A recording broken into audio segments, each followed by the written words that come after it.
Hello, hello. Welcome to Healthy Perspectives, a podcast that takes on current cultural and social issues through a clinical lens.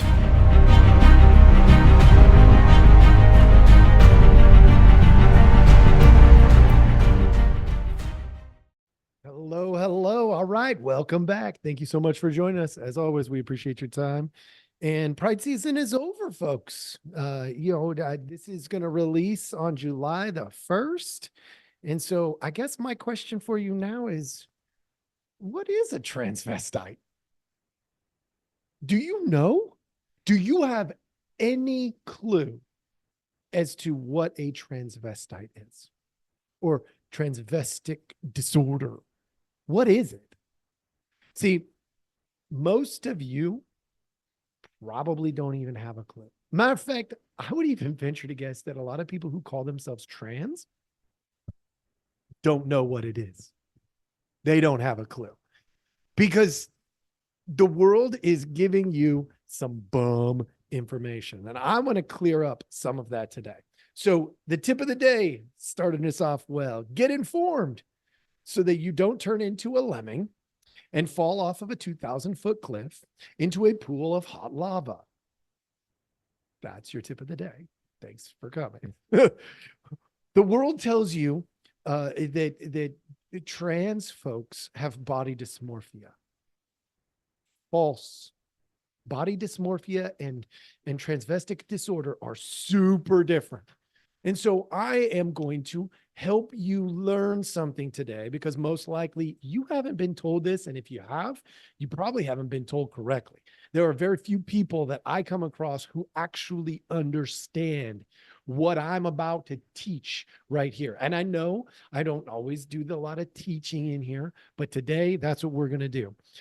So when we look at the disorders, so I happen to have my DSM right here in front of me, and transvestic disorder, which it falls in what we call the paraphilic disorders. What is a paraphilic disorder? A paraphilic disorder, literally word for word, denotes any intense, persistent sexual interest other than sexual interest in genital stimulation or preparatory fondling with phenotypical, normal, physically mature, consenting human partners. That's straight out of my book. Okay. What it means is that it's not about genital stimulation. That's what it means. So when we talk about being transvestite or having transvestic disorder, when we use the word trans, which we're using completely inappropriately when it comes to the LGBTQAI plus stuff that we're talking about, let me just put it this way. The movement is wrong. Just straight up, they got it all wrong. They do not understand what they're talking about. And they'll probably tell me that I'm transphobe or something like that or whatever. But here's the deal. Go back to the tip of the day I gave you. Get informed. Why? So that you don't turn into a lemming and fall off a 2,000-foot cliff into a pool of hot lava. Okay? So to all you who are out there that will decide that this is really stupid, you can't tell us what we are and who we are. Okay, fine. I'm happy for you. You go on and enjoy that, that experience of complete and utter loneliness, because that's what you're going to create if you work from that mentality. That's not my preference. I am super relational in my approaches. I also have to be realistic. I can't dismiss reality. So transvestic disorder, it's a paraphilic disorder. And let's see, right out of the book. Okay. Now, obviously it takes more than reading a friggin' book to understand these things, but it's a good start spot. Okay. Over a period of at least 6 months, recurrent and intense sexual arousal from cross-dressing as manifested by fantasies, urges, and behaviors. It's about clothing. It's the next one's fantasies, sexual urges, or behaviors cause clinically significant distress or impairment in social, occupational, or other important areas of functioning. Now, that's a really important thing, because if it doesn't cause distress, it's not considered a disorder. So what is being attempted right now by all this distortion that's being taught as acceptable, when prior, so hold on. What's being taught to you right now is that it's socially normal and acceptable to, one, hate your body, which has nothing to do with transvestic disorder, and two, to push back against the social norms in such a manner that to be a transvestite would actually become impossible. It would be impossible. You could not potentially have that disorder at all. In other words, if they break down all of the social norms completely, then all of the paraphilic disorders no longer exist. They disappear. Social norms are there for your safety and your comfort. Safety first, comfort second. The paraphilic disorders exist because they cause safety and comfort issues, which is why that second part, the part about fantasies, sexual urges, or behavior cause clinically significant distress or impairment in social, occupational, or other important areas of functioning. Okay. Well, if there's no such thing as a social norm, folks, almost everything in the DSM becomes null and void. Seriously, go and look, because most of them have to cause enough social, occupational, or other area to be impeded. So we're gonna ruin the world as you know it, like all of it. And it's not going back to the Garden of Eden, for those of you who are out there thinking, well, it's getting better. It's going the wrong direction. Social norms are in place so that we can negotiate relationship in a healthy way. Love is not negotiable, but everything else within the relationship is negotiable. And if we take away paraphilic disorders, folks, your kindergarten teacher can show up naked. That's not healthy. It doesn't take a genius to figure out that that's going to cause some challenges, that our system, our psychological system is not really there prepared. Not only that, but now we get into, because in the paraphilic disorder category, we're talking about voyeuristic disorder. We're talking about exhibitionism. We're talking about fetish disorders, Freuderistic disorders. Like these are problems, folks, for a reason. There are problems because there should be boundaries around sexual behavior, just like there's boundaries around other things.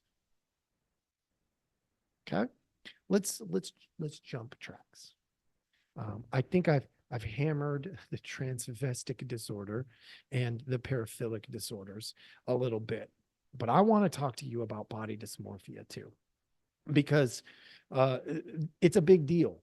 It's being confused with transvestic disorder, or I shouldn't say that, the trans movement. And let's be real, most people don't know what they're talking about. They just don't. They don't know what they're talking about when it comes to the issues around body dysmorphia. For those of you who are not aware, body dysmorphia falls under the classification of what? Anybody? Bueller? Bueller? Bueller? Well, I heard, just kidding. Body dysmorphia falls under the classification of obsessive compulsive disorder. It's an overfixation of appearance. And in that overfixation, if you look at something long enough, it begins to look different to you than it does to everybody else. Right? That's how it works. If I stare at the tree long enough, there's going to be moments that it goes blurry, moments that it's moving, and I'm like, it's alive. And then, no.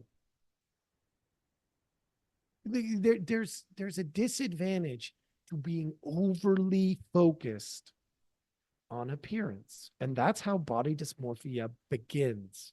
That's how it starts. In body dysmorphia, what we have is a preoccupation. That's why it's obsessive compulsive. It's a preoccupation with one or more perceived defects. You know, it's somewhere on my face. I have a mole. I have a mole on my nose. If I focus so hard on my nose, my mole on my nose, which you can't probably see in there, I don't know, maybe you can. Here you go, take a look. If you spend so much time focusing on that, then we come to one conclusion, that we are defects. Because you will always see all of your defects better than me. Always. You have to live with your body.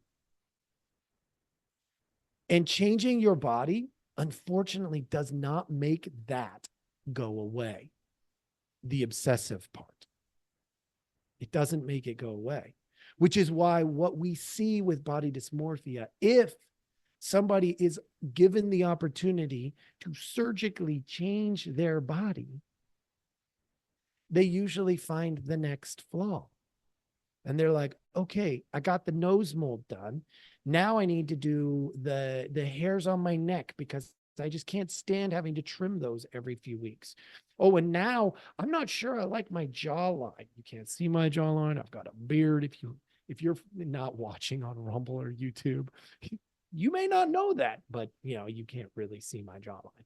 You can see my facial hairline. But if maybe it was like some people get focused on hairs. They're like, oh my gosh, my eyebrows, my head hair, and these cause problems to some people because it prevents them from functioning at their highest level. And they begin to feel like they are so distorted and dysfunctional that they must be a mistake. In the most extreme situations, they believe that they do not belong in that body, that they, the good Lord gave them the wrong body. Okay, you tell the good Lord that. Have fun with that. Just so you know, I was looking through this.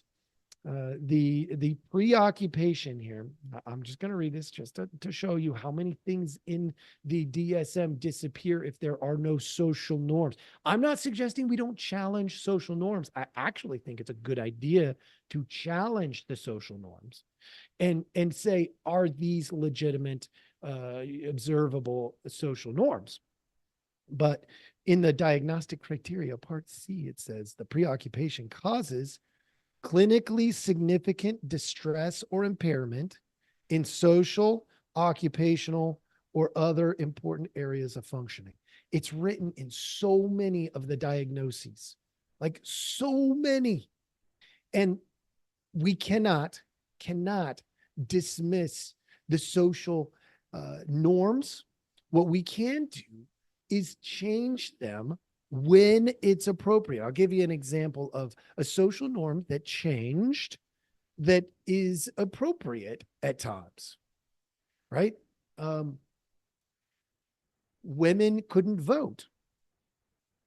That was a social norm that needed to be changed, and we changed it. Black people were 3/5 of a person. What?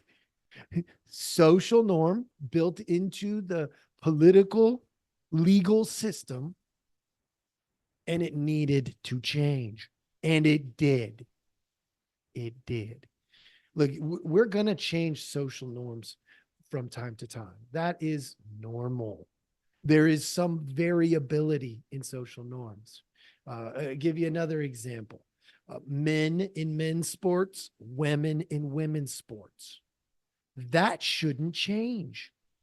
It causes, can we have an open category? Sure. Would I enjoy a competition where men and women were on the same playing field? Have you not heard of co-ed basketball for adults, or co-ed softball for adults, or co-ed volleyball of course, that could be great competition to watch. And maybe some people will take a stand and say, I'm not going to participate in single sex sport. Great. I'm happy for you. Do your thing. But we'll still have to create some social norms around the co-ed sport or the open category. Why? Because physically it's not the same to be a man or a woman. It's just not. Now, are there women that can exceed and excel so much that they can compete with men? Absolutely. Is it very many? No. And if they're competing with men, where do they fall in the category of men? Probably in the middle. The best female athletes in most sports are going to fall probably in the middle of the men's category, the elite men's category, in the middle of it. The best. Just the high end is different, folks. Just like the low end on emotional understanding, and the low end is different too. And by high and low, I don't care. Flip-flop them. Do whatever you want with that. Just understand, social norms are there for a reason. I gave this information to you because of the tip of the day. Now, for those of you who didn't catch it earlier, I did say it a couple of times earlier. Get informed. Understand, what is a transvestite? What is body dysmorphia? What are social norms, and why are they important? Because they are important. Understand these topics so that you don't turn into a lemming and fall off a 2,000-foot cliff into a pool of hot lava. I hope this was helpful. If you haven't followed us on YouTube, Rumble, Spotify, all the different places where you can subscribe and do all of those things, please do it. We are also, I know you're going to get this here in just a second, but we're also on Twitter and Instagram and some other places, I believe. So, like, subscribe, do all of those things. Thank you so much. Please share this with friends. That's probably the most important thing. Let others know how to get informed, right? Today, I went totally clinical on you. It's not always like this, but we try to have a little bit of fun and provide a lot of insight. Thank you so much for joining us, and I hope you have a wonderful day.